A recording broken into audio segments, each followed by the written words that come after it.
Bienvenidos a otro capítulo de Al Fresco. Javi, estamos a las puertas de unas elecciones europeas. Parece como que Europa nos queda muy lejos, pero luego resulta que las políticas de Europa nos atraviesan y que estas elecciones, además, quizá más que nunca, son importantísimas. Pues sí, Irene, otro programa más y en este vamos a hablar de algo que tampoco tenemos mucho, yo creo, el sentimiento europeo, ¿no? Incluso aquí en Extremadura yo diría que, según los datos, hay más gente que se siente extremeña que europea. Como que nos pilla un poco lejos eso de Europa, ¿no? Sí, como si no hubiéramos sido región objetivo número uno y por eso hemos recibido tantísimo dinero de Europa, como si no nos afectara la política agraria común, como si no nos afectara que el tren Ruta a la Plata no haya entrado en la red básica europea, con lo cual igual hasta 2050 no vamos a ver la posibilidad de su reapertura, como tantas y tantas cosas que no nos damos cuenta que se dirigen y se dirimen en Europa. Y yo creo que la gente a lo mejor tiene la percepción de que igual, como nos va tan mal Europa, porque, o sea, que nos hace bien Europa cuando somos una de las regiones más empobrecidas de Europa y nos quieren como colonia. Y a raíz de que son elecciones europeas, precisamente este programa va de algo que está en juego en estas elecciones europeas, ¿no, Irene? Pues sí, estas elecciones europeas yo creo que nos jugamos mucho porque nos jugamos realmente una cultura de paz o una cultura de guerra. Una cultura de guerra que están apoyando Partido Popular, Vox, Partido Socialista, el bipartidismo y la extrema derecha nos están encarrilando hacia el aumento en el gasto militar y eso supone pues dejar de invertir en pensiones, en sanidad, en educación, pero también estamos viendo que el auge de la extrema derecha está recortando en derechos fundamentales a muchas personas, entre ellos al colectivo LGTBI.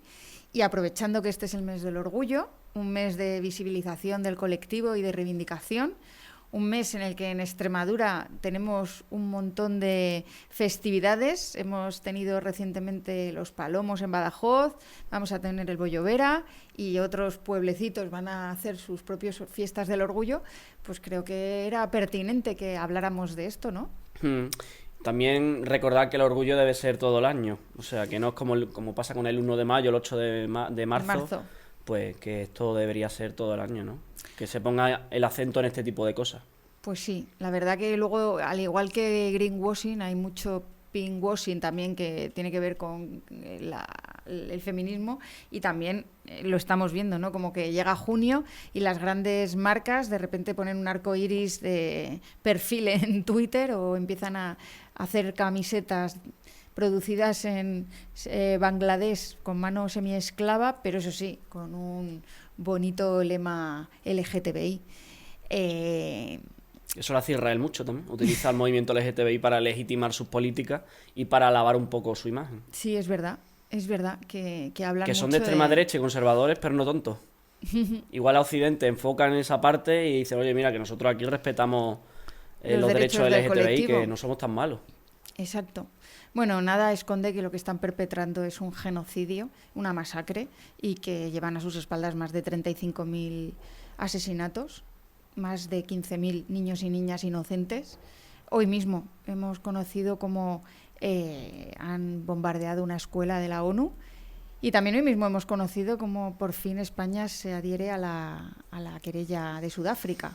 Es un paso adelante para ir parando, ¿no? este sinsentido que estamos viendo en directo y que hay que hacer todo lo posible, todo lo que esté en nuestra mano por pararlo.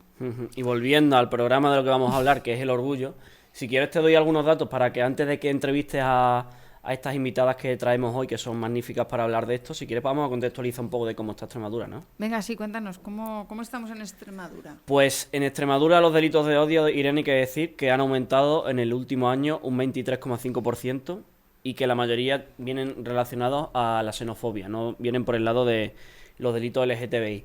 Sin embargo, se mantienen los delitos LGTBI que son delitos oficiales, o sea, que son delitos que se han denunciado y hay una sentencia, que son 5. Hubo 5 delitos de odio LGTBI el año pasado en Extremadura.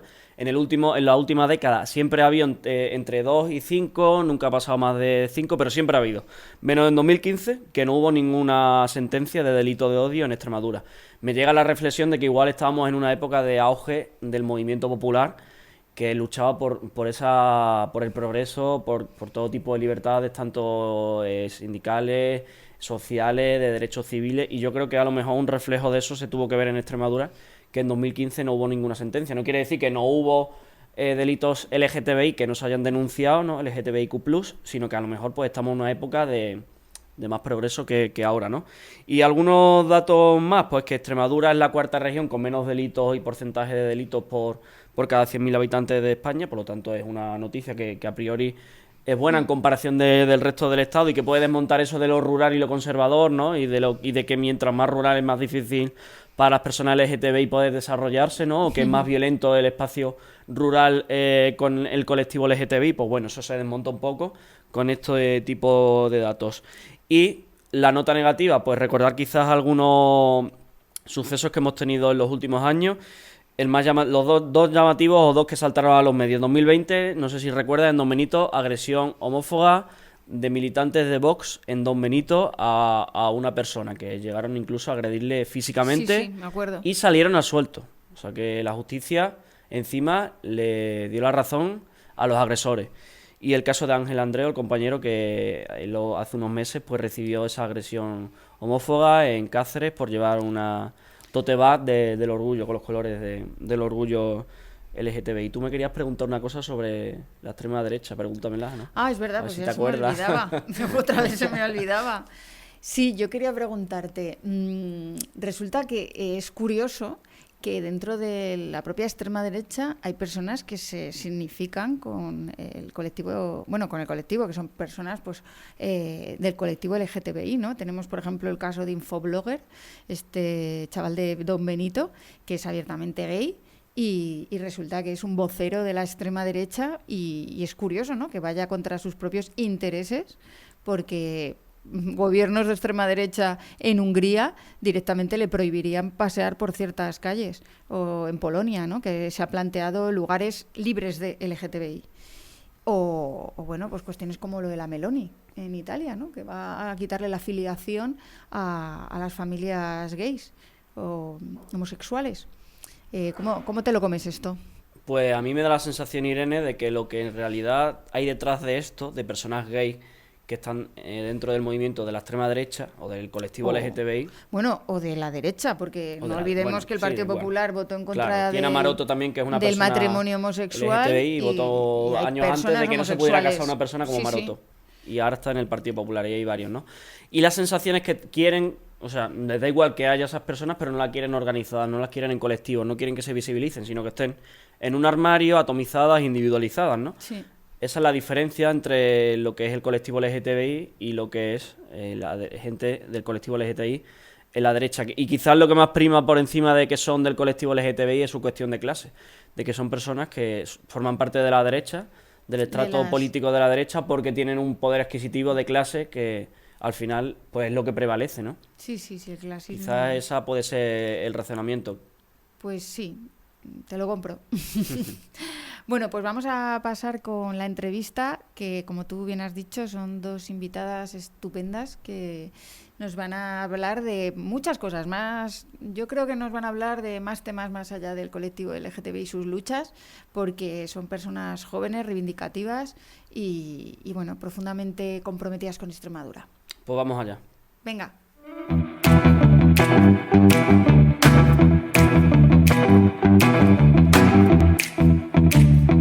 Pues tenemos hoy a dos invitados e invitadas de lujo, porque además nos van a poder hablar de tantos temas que nos podríamos tirar aquí horas. Son dos personas que pueden hablar de juventud, del colectivo LGTBI, de los problemas de Extremadura y bueno, paso a presentároslo. Tenemos a Ángel Andreu, que seguramente que muchos de vosotros y vosotras conoceréis porque es una activista juvenil en los espacios educativos, climático, del colectivo LGTBI, ahora también construyendo un movimiento regionalista de izquierdas, progresista y estudiante de Derecho. ¿Cuánta gente necesitamos que estudie Derecho, que se haga juez, Ángel, y que no lo haga con ideas absolutamente del siglo pasado? Y bueno, también nos acompaña Eneida, que es periodista, redactora, también activista del colectivo LGTBI y que ha escrito una novela de poesía recientemente, Renacer, que, bueno, nos tienes que... Luego, si quieres, nos puedes aquí declamar alguna poesía para que conozcamos un poquito publicitaria. más. Muchas gracias. Pues estoy encantadísima de que estéis hoy aquí al fresco conmigo y que podamos hablar de temas tan interesantes como es, por ejemplo, podemos hablar de la juventud, ¿no? Empezando por, ¿qué os parece? ¿Cómo está a día de hoy la juventud? ¿Cuáles son sus mayores quejas y dolores? Pues veníamos hablando en el coche que la gente está un poco aletargada, hay una situación como de letargo generalizado y en ella está un poco como enfadada con la juventud, que no se mueven, no buscan, parece que no tienen intereses, ¿no? Yo la verdad es que defendía un poco porque digo, es que realmente tú te metes en la vida de un joven actual y es un poco puta mierda, en plan, o sea, tiene problemas por todos lados, tiene estrés por todos lados y algo que no comprenden muchas veces las generaciones anteriores, que le pasó a Helio cuando Helio hizo una intervención en la presentación de Sumar, le pasó que no lo interpretaron bien. Las generaciones que han venido antes que nosotros tienen que comprender que hay un factor en nuestra generación que es diferencial, y es que ellos podían partir de una situación mala, pero ellos tenían una visión de futuro que era una esperanza de mejora, ¿no? Tendré mi casa, pues formaré mi familia, pues el mundo va mejor, ¿no? El progreso. Eso es algo que nosotros no tenemos. Y es algo que además no es una cuestión de percepción, es una cuestión empírica. O sea, si nos vamos a la evolución de la renta per cápita desde el nacimiento hasta que cumplimos 30 años, vemos que todas las generaciones han ido multiplicando el PIB per cápita, mientras que nosotros, bueno, la generación, los millennials, que es Eneida, se han estancado, y la generación Z, la proyección es que empeoremos. Es decir, que cuanto más avancemos en nuestra vida, menos dinero tengamos, más dificultades tengamos, y lo vemos con el problema del acceso a la vivienda, lo que se habla muchas veces de la extensión de la juventud, eso lo habla también mucho la compañera Nerea, cuando se precariza la vida de los jóvenes, sí, claro, que al final no tienes casa, no puedes formar la familia y pasa eso. Sí, pero también lo que yo le estaba comentando a Ángel en el coche, yo he vivido muchísima precariedad. Yo estaba en Madrid trabajando en un montón de redacciones, siendo becaria, tal, pero al final siempre estaba la queja, ¿no? Yo recuerdo con mis compañeros de hay que quejarse, no podemos permitir esto, tal, y lo que veo de la gente ahora que tiene tanto miedo porque no ve lo que tú has dicho, a lo mejor una visión de futuro mejor, que al final le da miedo y se callan, pero es que no es la solución. Jolín, en la época de mis padres, en los años 80, la gente salía a la calle y si tenían que cortar una carretera, se cortaba por defender unos derechos, y hoy en día parece que poniendo un tuit estás haciendo más que saliendo a la calle. Falta más cultura de lucha en la calle, que es lo que yo no veo. Que es como, creo que las redes sociales mueven muchas cosas, yo soy la primera que me encantan las redes sociales y trabajo de ello también, pero al final creo que también hace falta esa lucha de calle, de salir y de protestar realmente, y pidiendo lo que se necesita, ¿no? Esa cultura política, ¿no? Sí. De luchar por los derechos, porque yo creo que como ha habido muchas cuestiones que nos han sido dadas, no hemos conocido cómo se han ido arrancando, pues nos parece como que eso está ahí y es inamovible, pero lo que estamos viendo en otros países es que es posible ir para atrás, ¿no? Y es verdad que las ideas de extrema derecha están calando mucho en la juventud. ¿Cuál creéis que es la razón de que esas ideas de el sálvese quien pueda, esto es la ley de la jungla, no respetar los derechos humanos, sea bandera de muchos jóvenes hoy en día? Pues creo que hay dos componentes. Uno, el que hablamos de la precariedad. O sea, al final cuando me dicen, yo me movilizo muchísimo y siempre coincido con gente que generalmente es mayor. Me preguntan, oye, ¿por qué no hay más jóvenes aquí? Y yo es que me pongo, o sea, el año pasado que vine a estudiar a Cáceres, yo estaba en una residencia, y dentro de la residencia mi grupo de amigos había, o sea, la mitad tenían problemas diagnosticados de ansiedad, de depresión, o sea, prácticamente ya casi que no hay jóvenes que escapen a problemas de salud mental. Luego tenemos que no te da con un trabajo y a veces tienes que tener dos trabajos, que aun trabajando no te va a pagar alquiler, que tienes que sacarte la carrera, y luego resulta que te sacas una carrera, un máster, un doctorado y a trabajar al McDonald's, ¿no? Entonces al final, claro, tú analizas esa vida de la juventud actual y dices, joder, como para que encima te pongas a luchar, ¿no? O sea, es algo que si no vienes de una cultura porque te la hayan inculcado en casa, porque lo hayas visto, porque hayas tenido a alguien que te haya influido en tu vida y te haya metido ahí, es muy complicado. Por eso yo creo que la reforma esencial que se debe hacer en Extremadura es una reforma de la educación. Debemos empujar y acompañar a los jóvenes desde la educación secundaria obligatoria para que participen en el gobierno de los centros educativos, participen activamente en defender sus derechos, participen, y esto también lo voy a enlazar con el tema de los derechos LGTBI, cuando hablamos, por ejemplo, de crear una asociación no es solo un espacio de lucha, también es un espacio refugio, porque muchas veces las personas LGTBI se sienten marginadas, no es que se sientan, las marginan, las violentan, y muchas veces hacen falta esos espacios refugio. Y sí que creo que la política más fundamental que hay que aplicar en Extremadura es que haya una asociación de estudiantes en cada centro educativo, que se enseñe a los estudiantes cuáles son sus derechos, cómo defenderlos, cómo organizarse, que no es algo revolucionario, que es algo que la Comisión Europea nos dice, ¿no? Que al final yo estoy en derecho y muchos de mis compañeros no saben lo que es un acta en derecho. Entonces, claro, tú tienes un problema de que no estás alfabetizada jurídicamente y administrativamente los jóvenes. Cuando nos pusieron el bono cultural el año pasado, a los de mi año, la mitad de mis amigos no lo pidieron porque no fueron capaces. Pero porque al final yo creo que también, cuando has dicho lo de la educación, o sea, todo viene de base, ¿no? Cuando has dicho, ¿de dónde viene el problema? Viene un problema que hay una extrema derecha muy fuerte, con una publicidad que cala muy fácil en la gente joven.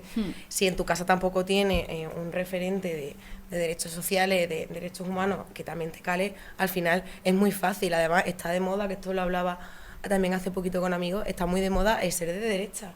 Y está de moda, se ha puesto de moda y es una corriente que al final pues todo el mundo va con su banderita defendiendo unos derechos que no entiende, y en la gente muy muy joven que no tiene muchas veces ni esas capacitaciones ni a lo mejor esa idea, copian ese discurso, y al final hay una polarización tremenda.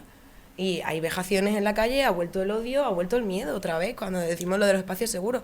Yo, por ejemplo, en mi caso, pues encontré en una asociación extremeña pues ese refugio, ¿no? El conocer a personas del colectivo LGTBI y el poder tener gustos comunes, conversaciones mucho más amenas, hablar también mucho de la salud mental, porque dentro del colectivo, lo que has dicho tú, somos muchísimos los que vamos a terapia, nos estamos medicando y demás, y al final es como, jolín, son entornos en los que te sientes mucho más seguro, pero eso sí tiene que extrapolar a la educación, como tú has dicho, y que haya de base una enseñanza que se base también en el respeto, ¿no? Y algo fundamental, me disperso un poco.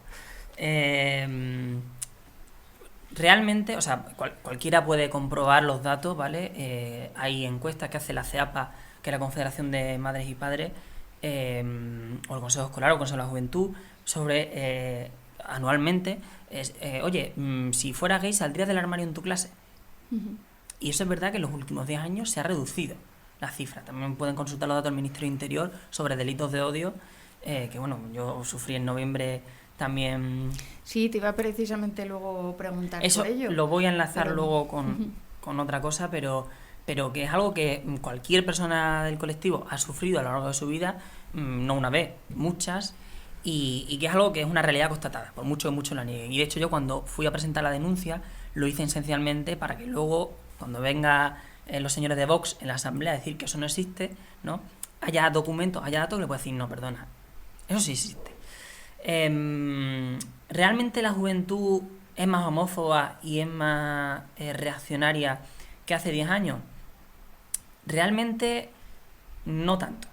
No tanto. Hay un problema de percepción, parece que es mucho más, porque ellos se autoidentifican como mucho más de derechas. Pero luego realmente les preguntas por cuestiones sociales y son más progresistas que las generaciones anteriores. Hay un problema de identidad, y eso que parece que como lo que está de moda es ser de derecha, ser antifeminista, ser... Sí, claro. Pero tiene que ver también con un poco una brecha de género. Sí, puede ser que las mujeres sean mucho más feministas. Totalmente. Y los hombres se estén... Como una amenaza. Estén reaccionando, ¿no? Hay un libro muy bueno, Pablo Stefanoni, que es La rebeldía se hizo de derechas, ¿no? Libertad, cerveza, armas... y eso parece que es como los 4 puntos, 5 puntos de la internacional de extrema derecha, que analiza los discursos de Trump, de Bolsonaro, son todo un copia y pega de la extrema derecha americana. Y de la extrema derecha americana viene algo muy peligroso, que era algo que yo quería abordar aquí, incluso como eje central. Ahora mismo realmente no es tanto una división como puede ser hace 30 años. El colectivo LGTBI, pues son las personas gays, las personas lesbianas y las personas trans, son un 10% de la población y son una minoría que sigue derechos. En la juventud ya no es eso. Si vemos, por ejemplo, la encuesta de la Agencia de Salud Pública de Cataluña, hace encuestas sobre la sexualidad y pregunta a los barceloneses y barcelonesas con qué orientación se identifican. Y si analizamos por obviamente los jóvenes, hay más identificación con el colectivo LGTBI, pero si analizamos la juventud, vemos que en Barcelona los heterosexuales son minoría entre las mujeres jóvenes. Entre las mujeres de 13 y 19 años, más del 60% se declaran o lesbianas o bisexuales. Eso es algo, porque realmente la concepción está cambiando. Yo creo que ya es más una pugna por la libertad sexual, y ahí incluimos el poliamor, incluimos los derechos del colectivo LGTBI, incluimos las luchas feministas contra la violencia sexual. Creo que ese movimiento por la libertad sexual es mayoritario y hegemónico ideológicamente en la juventud, y que luego hay una contraparte reaccionaria que sí que tiene todos los componentes de homófobo, antifeminista, bueno, y liderados por Llados, por totalmente Alvise, y que siguen esas corrientes, que eso ya entraré un poco más a fondo después, pero tiene mucho que ver con la igual que existe la fachosfera, que es un término que ahora empieza a sonar más, hay algo que se llama manosfera y que casi nadie sabe qué es, y que yo creo que es mucho más esencial porque está en el corazón de la reacción contra los avances progresistas que ha habido en los últimos años. Y es importado de la extrema derecha de Estados Unidos. Ya hablaremos más. Pero tú has dicho que adelante. Hace 10 años había menos visibilidad. Yo creo que es una contraposición. Cuanto más visibilidad, más odio. No es que hubiera menos, es que la gente no hablaba por miedo. Y ahora que la gente se siente más segura y en entornos más seguros, al final la parte de la extrema derecha que va con este discurso de odio se vuelve más fuerte ante el progreso, ¿no? Al final creo que es una contraposición continua. Cuanto más derechos vayamos alcanzando, más odio habrá habiendo. ¿Y cómo veis al colectivo LGTBI en Extremadura? Yo creo que se están haciendo muchos progresos. Creo que los entornos cada vez son más seguros, o por lo menos se intenta hacer más seguros, tanto a nivel rural como estaban antes contigo. Creo que, por ejemplo, en los pueblos, cosa que antes a lo mejor daba más miedo, ¿no? Salir del armario en un pueblo y tal. Al final en un pueblo hay una personalización. O sea, yo en mi pueblo no soy Eneida bisexual o Eneida boyera. Soy Eneida, la nieta de Amador. Entonces, como les da igual si voy con un chico, con una chica, les da igual mi sexualidad porque es mi familia y punto. Yo, por ejemplo, a nivel familiar no he tenido ningún problema. Lo he tenido más a nivel social. Yo con mi familia, yo salí del armario y al revés, ¿no? En plan, nunca he sentido ninguna vejación, ni ningún familiar, ni ninguna conversación incómoda. Yo voy a mi pueblo, que tiene 100 habitantes, en las Urdes Altas, y es como, pues iba con mi exnovia y no pasaba nada. Pero, por ejemplo, en ciudades como Madrid, que también está viviendo allí 10 años, allí, por ejemplo, sí he notado más. Cuando la gente dice, no, es que las ciudades grandes, no, en las ciudades grandes también hay más gente. Y no hay esa personalización. Claro, entonces, y el acosador o la persona que traslada su odio es anónimo. En un pueblo no.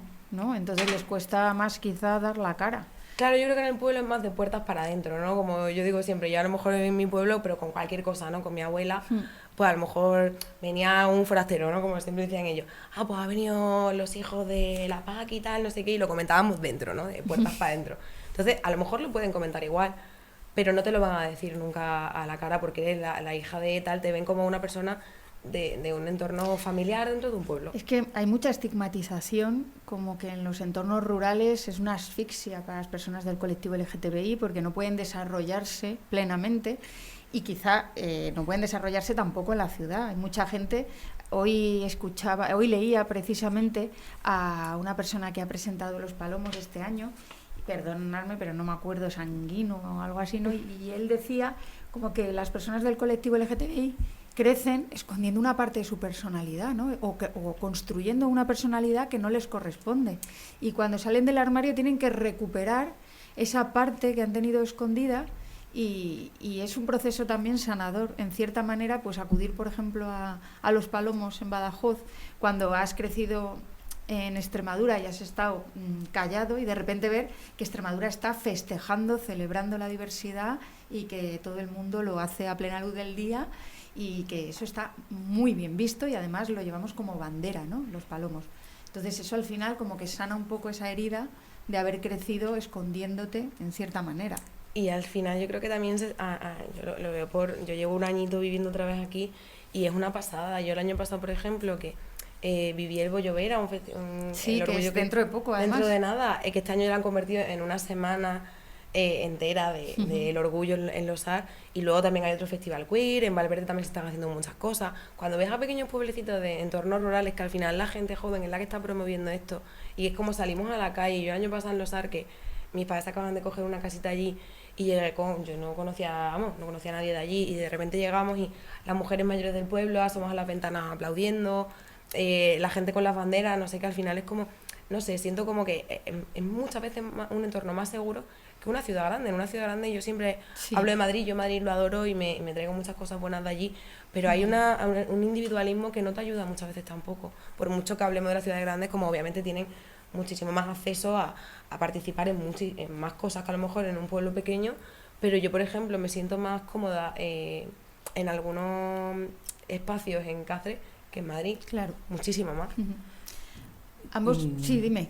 Realmente lo que yo creo que por lo que se nos hace más difícil los pueblos es por el tema de que faltan espacios, es lo que hablamos antes. O sea, al final, claro, nosotros es que tenemos un grupo de amigas súper chulo. Pero somos todos queer. Claro. Y la verdad es que eso hace que tú puedas ser libre. Y ya no es una cuestión, es lo que decía antes, ya no es si eres heterosexual, si eres homosexual. O sea, cualquier persona que tenga una masculinidad disidente o cualquier persona que no sea... claro, al final que no encaje en el molde. Que no encaje en el prototipo que se espera. Claro, pues ya automáticamente tiene que autorreprimirse, ¿no? Incluso muchas veces los machitos del pueblo resulta que luego están con la novia y son súper adorables y súper de todo, pero cuando están en público tienen que cambiar su forma de ser porque es lo que es normativo y lo que la hegemonía les impone, ¿no? Pero realmente creo que si hubiera espacios seguros en los pueblos, al final tú tienes tus amigos en el pueblo, claro, al final es menos gente, la gente tiende... Está también el tema de la familia, muchas veces lo que pasa en las ciudades es que los jóvenes nos vamos a otro sitio y ya no tenemos a la familia y podemos también... La carga. Claro, pero sí creo que yo creo que con la creación de espacios seguros, de hecho cuando pasó lo de la agresión, Fundación Triángulo me llevó a contar mi experiencia con la Guardia Civil. Y había otra compañera que contó su experiencia, que era que iban a acosarla a la ventana de su casa.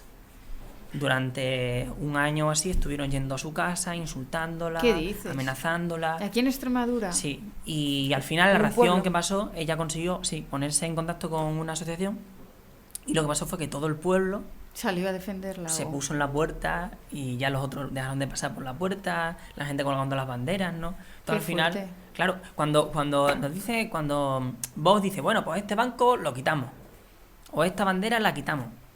No es un banco, una bandera. No, es un símbolo, Es un símbolo. de inclusión, de diversidad, de respeto. La agresión que yo sufrí fue una agresión ideológica, o sea, porque esas personas yo no las conocía nada y me agredieron única y exclusivamente porque tenía una bolsa, una tote bag con la bandera del colectivo, me había regalado una amiga. Ese fue el motivo. Si esa bandera la ven en el colegio, la ven en el ayuntamiento y la ven por todas partes... Claro, si normalizamos la diversidad y la igualdad y nos orgullecemos de ella, pues es más difícil que haya esos comportamientos.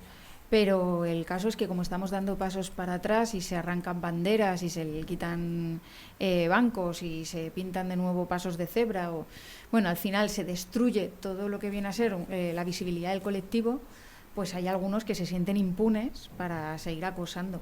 Yo quería profundizar en esto del acoso que ambos habéis vivido, porque yo creo, Ángel, que cuando te ocurrió a ti, actuaste de una manera súper valiente, que no todo el mundo hace, porque cualquiera sufre un acoso de esas características y se queda en su casa, no sale durante un mes y no le da la visibilidad que le diste tú, porque tú lo que conseguiste fue que todo el mundo lo conociera, se visibilizara lo que había sucedido y al final muchos que se están apoyando precisamente en esos que están tirando la bandera LGTBI a la papelera, en esos que están acosando a personas LGTBI simplemente por ser diferentes, pues esas personas asistieron a esas concentraciones a dar el apoyo, porque era claro y evidente que había habido un delito de odio y que no podemos construir sociedades mejores si las personas LGTBI se sienten acosadas por la calle.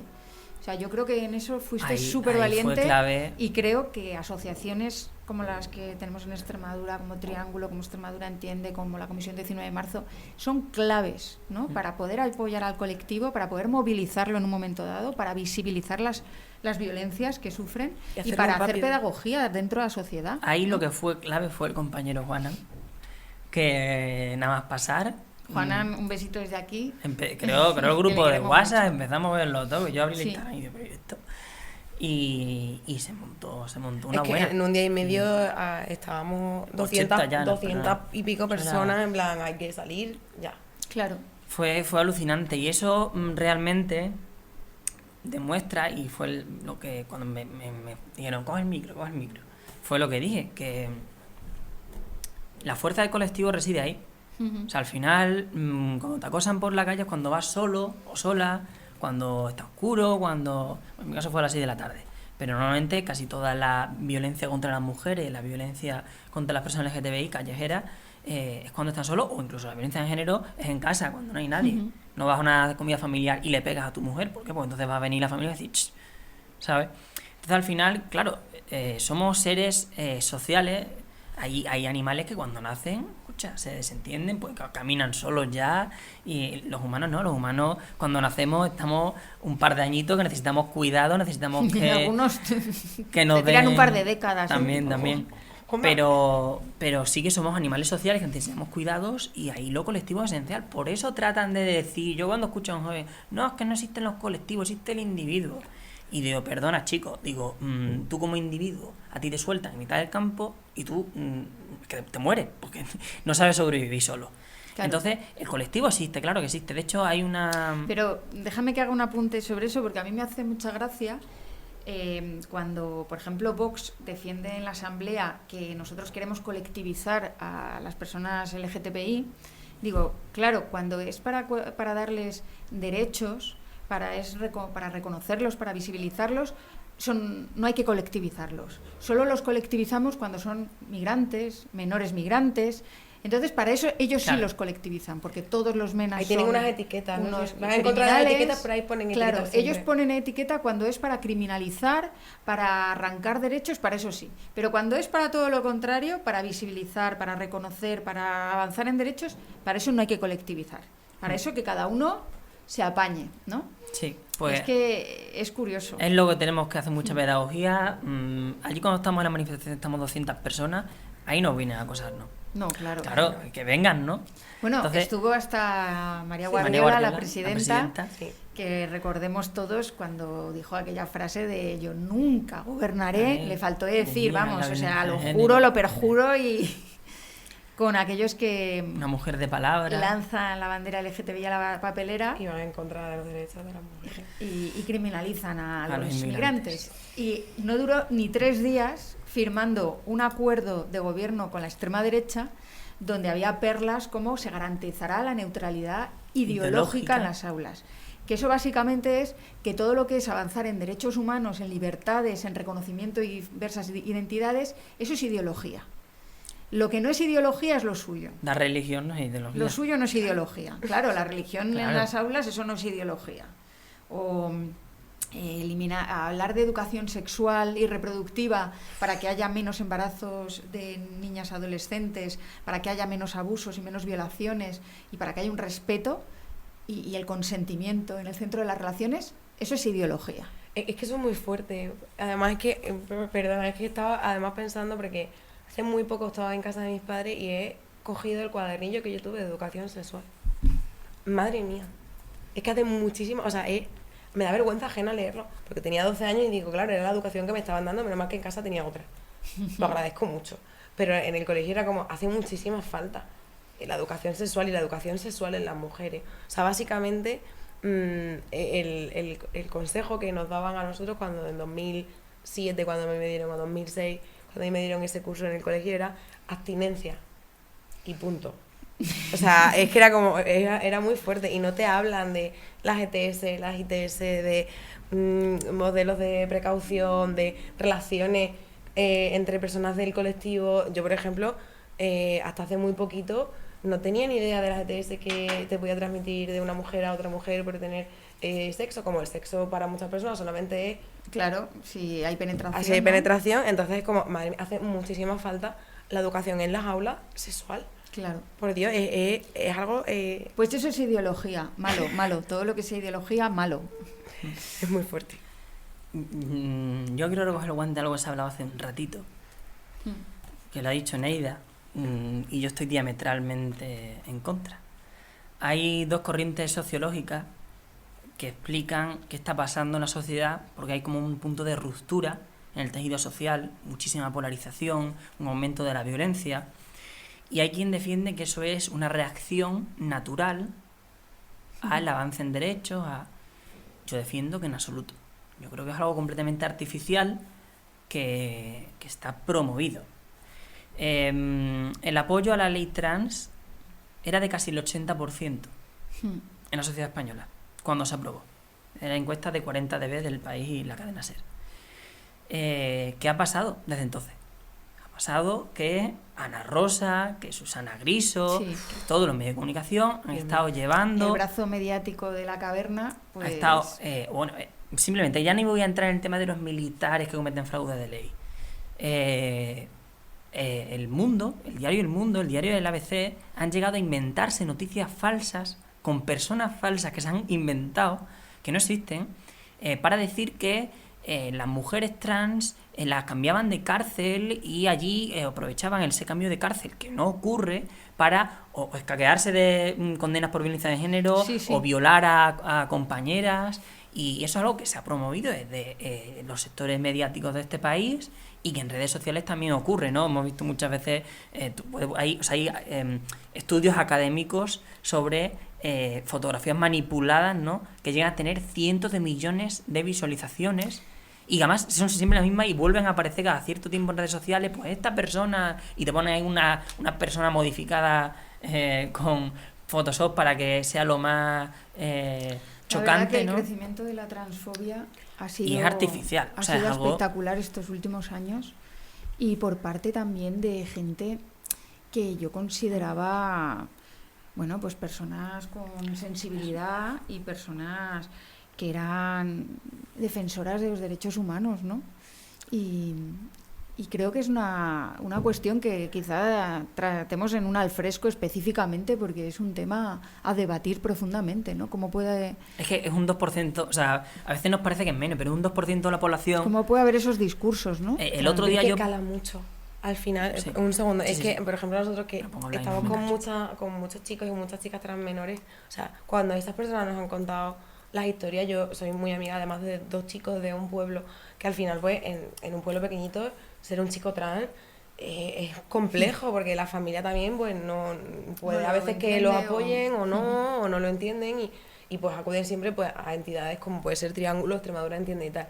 Lo que tiene que pasar una persona trans para poder abrirse y contarse a su familia, o sea, es brutal para que haya partidos que hagan ese discurso de que ahora puede llegar cualquiera y llegar al registro y cambiarse de nombre. Por favor, no, o sea, va mucho más allá. Una persona trans piensa mucho, se agobia mucho, tiene disforia con su cuerpo, puede derivar en problemas de salud mental por no sentirse comprendido ni por su el entorno. sufrimiento y el dolor Por favor. de esas personas, de sus entornos familiares que ven cómo esa persona está sufriendo, es terrible, ¿no? Y yo creo que ahí la ley trans fue una ley muy valiente que Irene Montero empujó y que lo hizo además contra viento y marea. Y yo creo que hay que agradecérselo y creo que la historia lo va a reconocer en un Totalmente. futuro, pero que ahora mismo pues ha sido... Al final, sí, cuando utilizan esos recursos mediáticos, ¿no? Para criminalizar, para desprestigiar, para hacer que la gente odie a las personas trans, lo hacen porque esa ley tiene un apoyo abrumador y porque no podían permitirse que recogiera el capital político de haber conseguido haber conquistado esos derechos. Luego viene Feijóo a decir que es más fácil sacarse el carnet de conducir que cambiarse de género. Al revés. Para él igual sí. Eso, perdón, más fácil cambiarse de género que sacarse, que tiene el pobre hombre. que sacarse el carnet de conducir. Yo el 23J, en las últimas generales, yo no iba a votar. Yo lo digo abiertamente, yo no iba a votar. Yo estaba muy cabreado y digo, yo no voy a votar para que se haga lo que se está haciendo. Tenía muy claro. Y es más, hice campaña activa por el voto nulo o la abstención. Y de hecho finalmente al Senado utilicé mi papeleta para votar nulo. Pero al final el Congreso, mi voto sí que contó. Estaba viendo el debate a tres de Yolanda Díaz, Pedro Sánchez y Abascal. Y Abascal dijo que la ley trans, las personas trans, corrompían a los niños en los colegios. Sí, sí. Y a los 2 días salió Feijóo a decir, Y los curas la ley trans, no. la vamos a derogar. Claro que sí, vamos a derogarla, es una ley nefasta, dijo. Sí, sí. Y ahí yo dije, claro, yo ahí pensé instantáneamente en mis amigas, en mi familia, y lo que hice fue hablar con un amigo trans de mi pueblo y decirle, oye, te cedo mi voto, tú mete la papeleta que tú consideres, porque al final son tus derechos los que más en riesgo están, y vota. Pero sí es verdad que la lucha por la libertad sexual es un catalizador de la movilización de la izquierda y del progresismo. O sea, eso tenemos que tenerlo claro. Cuando a veces se habla de no, abandonamos eso y nos centramos en los datos y las cosas del comer. Y abandonar la guerra cultural, eso nos lleva a la derrota. Eso tenemos que tenerlo muy claro. Y lo que hablaba de que no es algo artificial, tampoco es artificial la crisis del individualismo de la que hablábamos. O sea, no es algo que haya surgido espontáneamente. YA2 no surge espontáneamente. Estamos viendo en la sociedad, lo que hablabas tú antes, de la brecha de género, que no es algo exclusivo de España, ¿eh? O sea, algo que pasa en Estados Unidos, que pasa en Francia, que pasa en Suecia, que pasa en todos los países del mundo. De hecho, hay países como Suecia, donde cuando te va la segmentación por género, los hombres son muchísimo más de extrema derecha, pero cuando añades un componente que es si son vírgenes o no, si han tenido relaciones sexuales o no, si son solteros o no, te ves que los hombres solteros o los hombres divorciados o los hombres que no han tenido relaciones sexuales son muchísimo más de extrema derecha. O sea, hay un componente clarísimo, sociológico, entre una vinculación, una relación de causalidad entre tener menos relación con mujeres y ser más de extrema derecha. Si te vas a Alemania y te vas a los estados de Alemania donde más fuerte es la Alternative für Deutschland, que es la extrema derecha alemana, son los estados que menos inmigrantes tienen. Los barrios con inmigrantes no tienen extrema derecha. Los barrios sin inmigrantes, que son 100% blancos, puros y de la raza aria, que dicen ellos, son de extrema derecha. Entonces, hay una realidad, y es que cuando tú te relacionas con... Yo te contaré algo que me pasó ayer en Cáceres. ¿En Cáceres? Que estuvimos repartiendo publicidad, o sea, estuvimos repartiendo flyers de la campaña europea, y había unas señoras sentadas en un banco en Cánovas, y les pregunté, digo, bueno, saben que el próximo domingo son las elecciones europeas y saben que hay que votar, que es muy importante votar, y me dicen, sí, ahí es muy importante votar porque aquí la inmigración es un gran problema. Y claro, yo me quedé así, digo, aquí en Cáceres, yo miraba a mi alrededor, digo, aquí en Cáceres es un gran problema la inmigración, ¿de verdad me lo están diciendo? Y las tres, sí, aquí, esto es porque es que vienen y son hordas que vienen a quitarnos el trabajo, tienen ayudas. Bueno, todo el discurso de la extrema derecha, esas señoras, pues se debían obviamente levantar con Federico Jiménez Santos o con Carlos Herrera. Pero es súper fuerte, porque y digo, o sea, nosotras aquí en Extremadura, que nuestro problema precisamente no es que estén llegando inmigrantes a mansalva, sino que se nos está yendo la gente, que los pueblos como el tuyo, Eneida, se están despoblando, que cada vez es más difícil encontrar un fontanero o un electricista porque la gente se va a Madrid y tenemos una población cada vez más envejecida, y que los migrantes que vienen además lo hacen para trabajar en los cuidados, en el campo, de manera casi, podríamos decir que esclava, en los cuidados de manera esclava directamente, porque muchas mujeres están trabajando 24 horas al día, 7 días a la semana. Y que me digan estas señoras que el problema es la inmigración, cuando los migrantes precisamente los necesitamos para poder mantenernos. Yo, claro, la verdad que quizá fue un poco dura en mi contestación a ellas, ¿no? Pero me salió decirle, pero ¿usted qué inmigrantes están viendo ustedes aquí? Digo, si aquí no hay problemas de inmigración. Entonces, tienes toda la razón con que hay cuestiones que cuando además estamos tan mediatizados, que no es ni siquiera un problema que nos toque, que tengamos un conflicto real, pero que consideramos que ese verdaderamente es la lucha, ¿no? El mayor problema que ahora mismo tenemos aquí en Extremadura son los migrantes. Algo que pasa en Cataluña también es que Alianza Catalana, el partido de Sílvia Orriols, que es como monotemático de la islamofobia, Sí, sí, total. tiene votos en sitios donde menos inmigrantes hay. Pasa lo mismo, al final la convivencia lo que hace es que la gente Te se dé quita cuenta prejuicios. que son personas, Sí. son personas como tú, como yo, como tu hijo, como son personas. Y al final, bueno, pues si analizas los datos, obviamente ves que los inmigrantes aportan netamente a España más recursos económicos de los que luego reciben ayuda, que reciben casi nada, porque no hay ayuda. Aquí, si alguien cree que reciben ayuda, que busque. Sí, sí. Pero, en pero el te, BOE pero que te ayuda han, reciben. pero te han vendido el esto de la paguita, que es lo único que La saben paguita, decir. O sea, es son- como, ¿pero son qué os pensáis? delincuentes. Esta señora me decía, es que yo conozco a una que nada más llegar, 800 euros al mes que está recibiendo. Claro, y yo digo, mire, si eso fuera así, no tendríamos a la gente como la tenemos en Huelva, en Almería, en infraviviendas, en poblados de chabolas, trabajando de sol a sol, sin ni siquiera cobrar, o Le sea, dan cobrando 800 5 euros, euros al día o 3 euros al día. pero incluso. prefieren cobrar 600 euros trabajando Digo, 12 horas. Pero Claro, y luego, yo- o sea, una persona que se va de su país, de su tierra, por las condiciones, ya sea o bien por precariedad o bien por conflictos armados o por lo que sea, tú no te quieres ir de tu sitio, país. de tu país, no te quieres ir, te vas porque las circunstancias te lo están prácticamente siguiendo y la mayoría de las veces son en condiciones denigrantes para las personas que vienen. O sea, tú crees que esa persona Hay va a venir que- aquí a robarte sí. a ti, Pues- nada. Y que de hecho Extremadura es una tierra que tradicionalmente de somos migrantes, además. exportadores de personas. No, Nosotros, no, si ellas luego me lo reconocían. claro, hay más diciendo, extremeños fuera que Si dentro. mi familia ha emigrado, todo el mundo ha emigrado. Los yo charlegos algo catalanes, claro, algo que hablo, pero- mira, precisamente algo que hablo siempre con la gente de Vox, que me dice es que los inmigrantes tienen más índice de delincuencia. Y digo, la mayoría de delincuentes son españoles, eso es lo primero. Lo segundo, sí es verdad que hay más índice de delincuencia cometida por inmigrantes del porcentaje de inmigrantes. Digo, pero es una cosa que tiene vinculación con la pobreza. Hace 20 años, en las cárceles catalanas, no se hablaba catalán, solo se hablaba castellano, solo había castellano parlante, solo había extremeños y andaluces. ¿Por qué? ¿Por los extremeños y andaluces somos delincuentes por naturaleza y lo tenemos en los genes?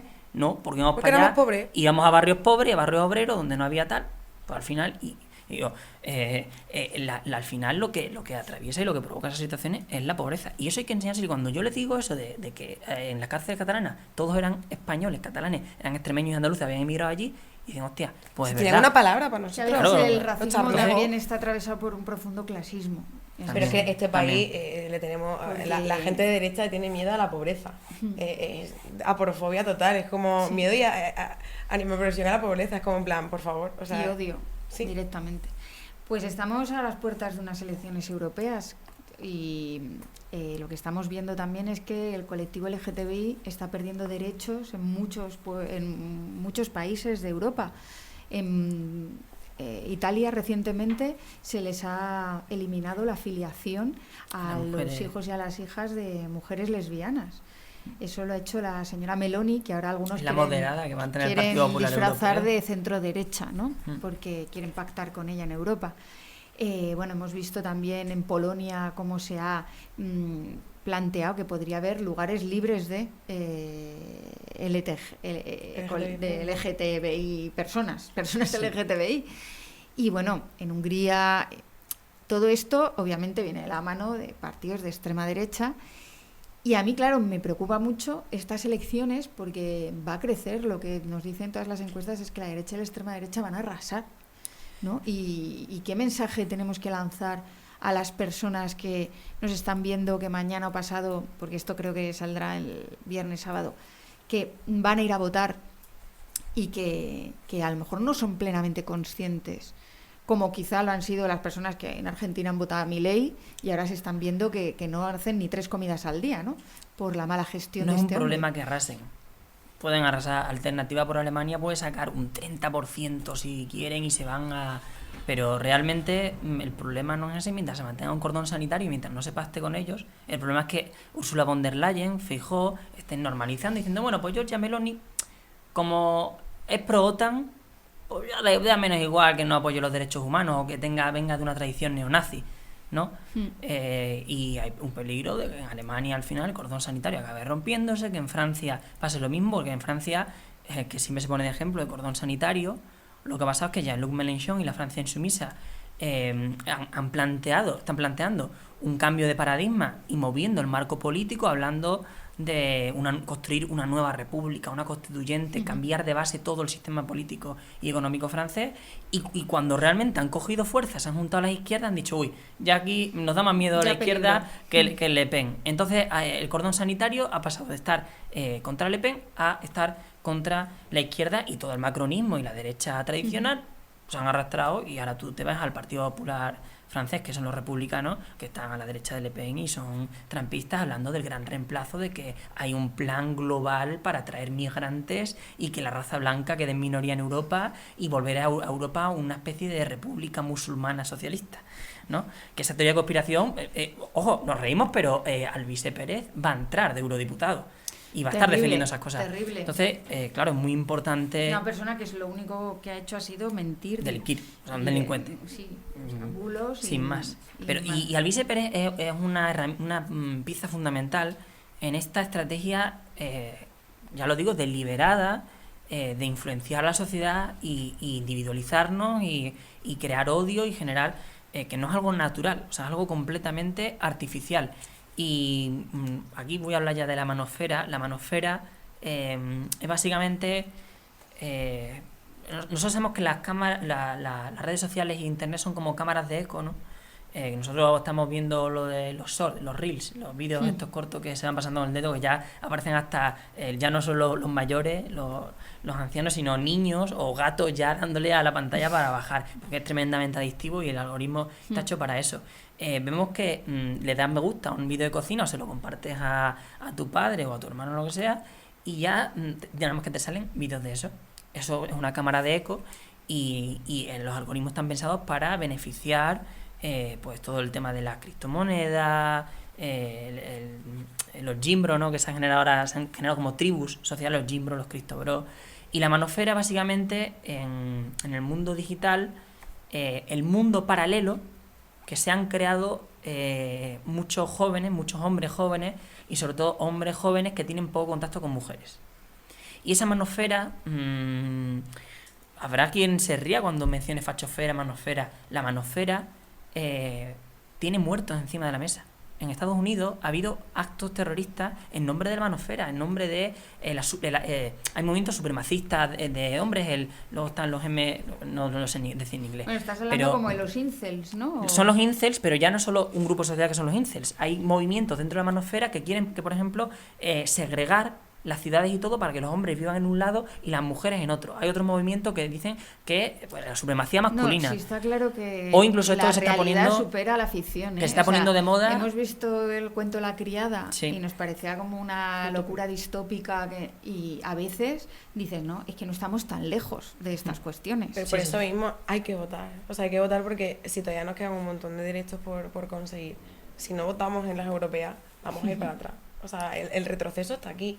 Y todo lo que hemos conseguido, que ya es mucho, pero nos queda mucho todavía, o sea, no vamos a seguir consiguiéndolo, vamos a ir dando pasos para atrás y vamos a volver a un punto en el que ni las mujeres vamos a seguir teniendo los derechos, ni las mujeres dentro del colectivo, incluso las mujeres trans dentro del colectivo, ya tienen la doble vertiente de mujer trans y mujer.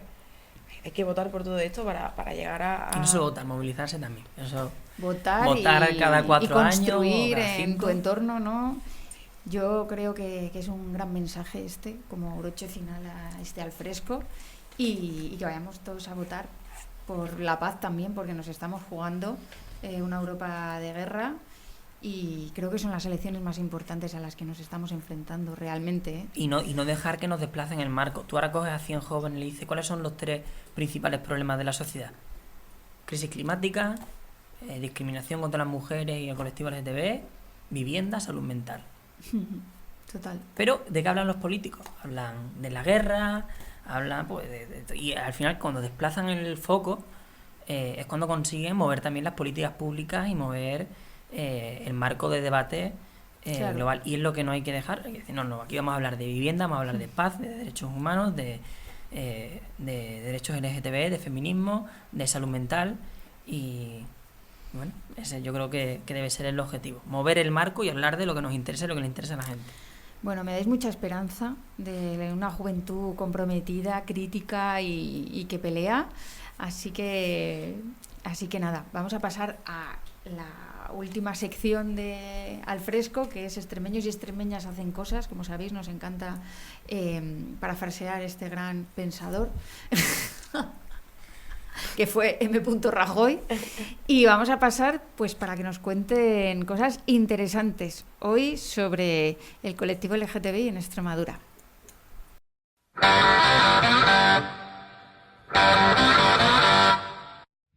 Hace 13 años un periodista de la cadena COPE le hizo una entrevista al que era entonces alcalde de la ciudad de Badajoz, el popular Miguel Celdrán, y le preguntó que si en Badajoz había palomos cojos. Ante esa pregunta tendenciosa, el ínclito Celdrán respondió que en Badajoz no había palomos cojos, que estaban todos muy sanos y que si los había se les echaba.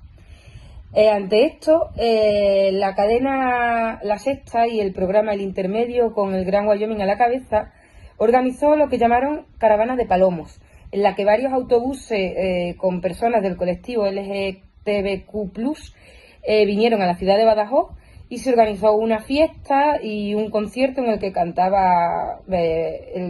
Falete, y cantó precisamente la canción Paloma Brava, en contraposición del palomo cojo de Celdrán.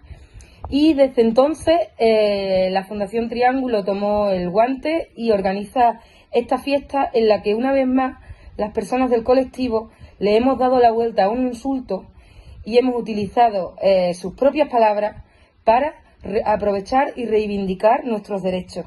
Porque en Badajoz y en Extremadura hay palomos cojos, como decía aquí el amigo Celdrán, que en paz descanse, y seguirá viéndolo. Y gracias a eso se ha convertido en la mayor reivindicación que hay en el suroeste español por los derechos del colectivo.